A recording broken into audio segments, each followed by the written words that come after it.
I've been using this sunscreen now for about 3 months and I'm still using it. I've just bought another one, so I thought I would do an in-depth review of it in case you want to know everything about it. White cast, pilling, finish, skin type. We're going to get into it all. So this is the Ultraviolet Clean Screen. I bought it because I wanted a mineral sunscreen and I soon realised that it was mineral and chemical, which means it's actually a hybrid, so that kind of annoyed me, I'm not gonna lie. And let's talk about the finish now. Let's not talk about my orange hand. Moving on, this is it on my face, having just applied it in the morning. All in all, I like it. It feels kind of chalky, I'm not gonna lie, but you soon get the hang of it. It takes a few goes to really understand how to apply it. If you're looking for super glowy, this is not it. If you're okay with like matte to somewhat dewy, then this is nice for you. Now let's talk about white cast. So I have actually just had a spray tan yesterday. And I'm obviously quite a white person and I don't tan my face. If you have a darker skin tone than me, I don't think this is going to work for you. The hand is actually killing me right now. But you can see how light this tint is. Oh my god, am I holding an orange? It obviously does get thinner as I spread it out, but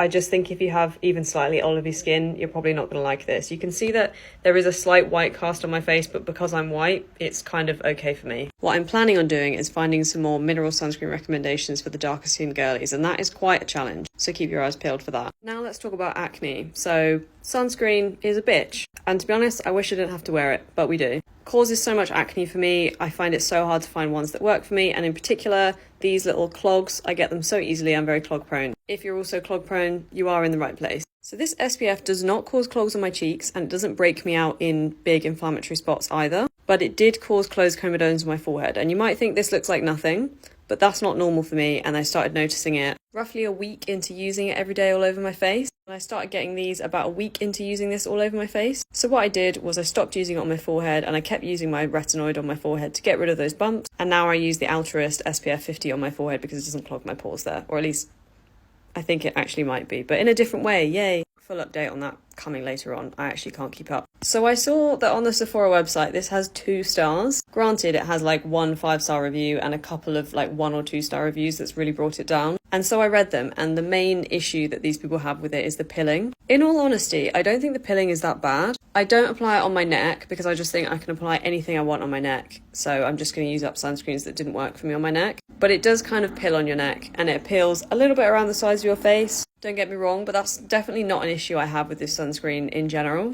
And lastly, we've got skin type. So I've got normal to dry skin with an oily T-zone sometimes. I don't think this would be great for people with very dry skin who are worried about texture. I think this will cling to your texture and make it look worse. But if you have oily skin, I would definitely recommend giving this a go because it's definitely not dewy. Like I have it on today.